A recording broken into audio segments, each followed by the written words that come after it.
Hello everyone, welcome back to my channel, and for today's video I will give you an update of my molly breeding.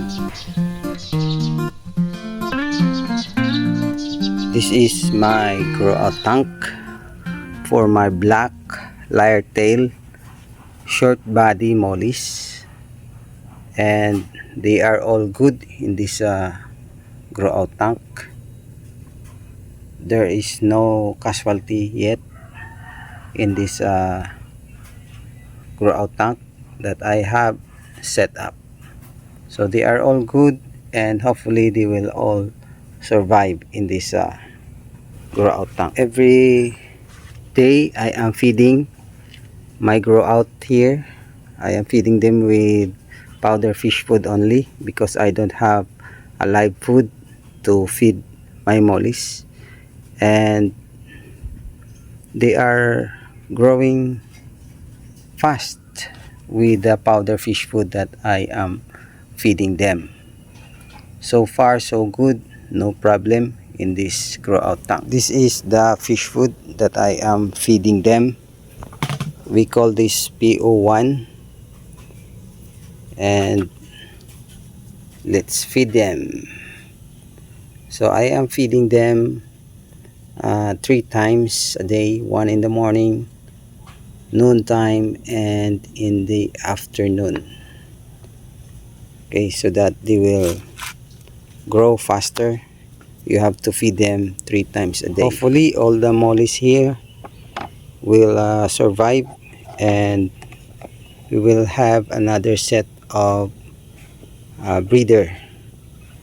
We will wait until this grow out will become matured, and we will select a set of breeder from this set of grow out that we have here in this grow out tank.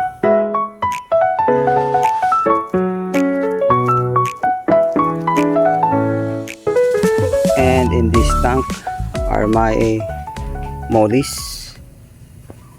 Those are mollies, and they already have a new baby mollies. There, look, the small mollies. So we are very happy because we have a new set of mollies. There, small mollies. Last week I have just set up this breeding tank for my mollies, and they already have babies.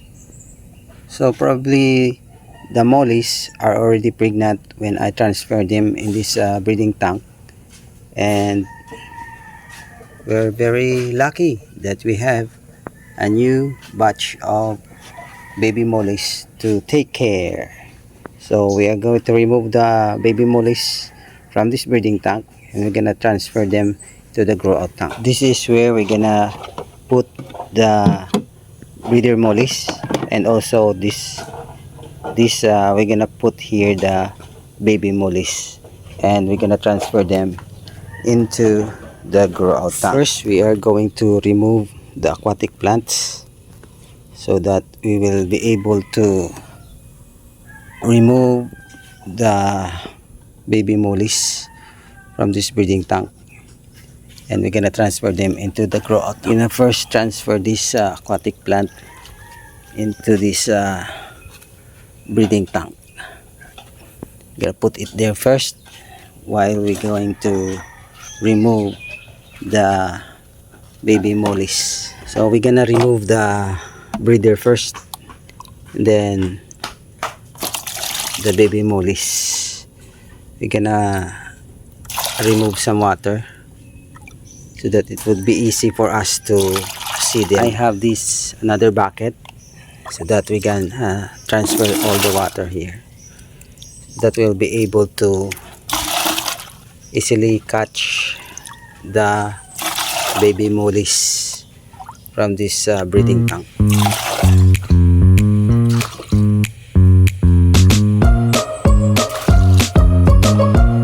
The water level now is low, so we're gonna catch the breeder first and we're gonna put them in.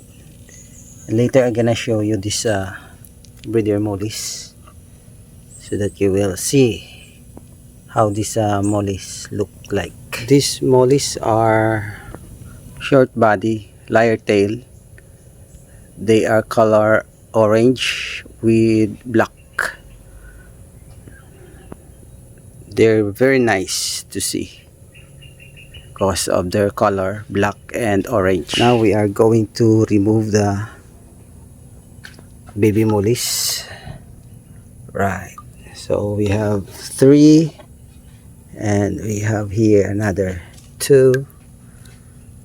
Right, there are only a few mollies survive in this breeding tank. I also have seen rotten mollies, so this is all we have, only a few mollies. I also have seen here another molly, one molly. Oh, we're gonna catch this molly. Alright, we have this molly. Alright, one more. Now we are going to put back the breeder mollies. Alright, so those are the breeder mollies. There are 3 females and 1 male molly. So hopefully they will give birth again. Alright, so you're gonna just leave them here. Now let's put back the aquatic plants. This is the hornwort. Right, hornwort.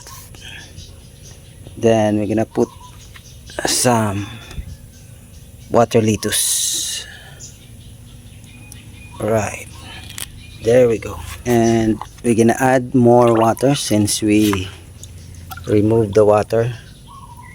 We're gonna add more because the water level is too low and the mollies might be stuck in the hornwort. So we're gonna add more water. We're gonna pour this. Right, probably you add more. Alright, that's all. Okay, so that we will have enough when it rains. We still have space here until it reach our drain hole. So since the hornwort is so massive, we're gonna remove some hornwort and we're gonna transfer this to another breeding tank. I removed some of the hornwort to avoid the breeder mollies to be stuck in the hornwort, because sometimes they are stuck, and when they are stuck in this aquatic plant, they will die. So it's better that we have to remove some of the hornwort. So these are the baby mollies that we are going to transfer in the grow out tank. Okay, I have a new grow out tank prepared for this baby mollies. This is the grow out tank that I prepared. So this is only a small wash tub. Okay, and the water here is color green. So this is a green water algae. I also put some holes here, overflow holes, water holes, okay, to avoid the water to reach this level, because if the water reaches this level, there is a tendency that the mollies will jump out of this grow out tank. So we will add some water lettuce in the grow out tank. So we will remove some water lettuce here and we will put this in the new grow out tank that I have set up for the baby mollies. So this is all good. The water is already good for the mollies.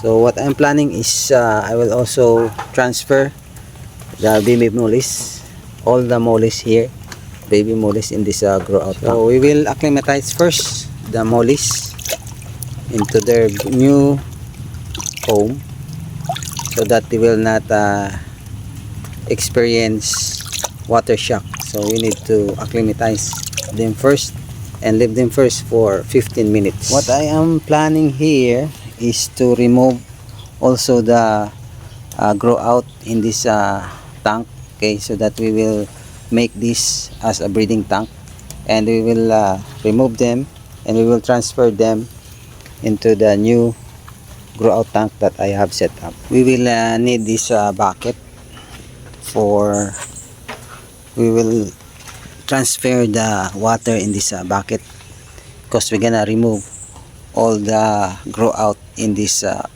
grow out tank and we will transfer them into another grow out tank. So we will remove first the aquatic plants. We transfer it here, and we will remove also some of the water so that it will be easy for us to see the baby mollies. So let's remove some of the water. So we will still use this water. That's why I have to save the water in this bucket, because when we will transfer the breeder in this tank, then we will still need the water. It's time to catch all the grow out. Look, there they go, mollies, baby mollies. So these are all the mollies. Actually, I have seen dead mollies, so it's better to transfer them into a separate grow out tank. I will just have to put them here together with the small mollies, with the other small mollies, right? So hopefully they will survive in this grow out tank that I have set up. So we will first remove all the dirt, because this is the reason why some of the baby mollies died in this grow out tank. Now we will transfer some of the aquatic plants in this breeding tank. Okay, so we will be breeding in this breeding tank also mollies. We'll have to choose male and female mollies. So 15 minutes is over, so now it's time to transfer this grow out. So this is my new grow out tank. Okay, so hopefully they will survive here, and hopefully they will grow fast in this grow out tank that I have set up. So it's better to transfer them here in this new grow out tank, because I noticed in the grow out tank, previous grow out tank, there are mollies that are dying. So it's better we have to transfer them here. So that's all for today, guys, and hopefully you enjoyed this video. And if you're new to my channel, don't forget to click the subscribe button and click the bell button for you to be notified for my new video. Once again, thank you so much for watching, and see you in my next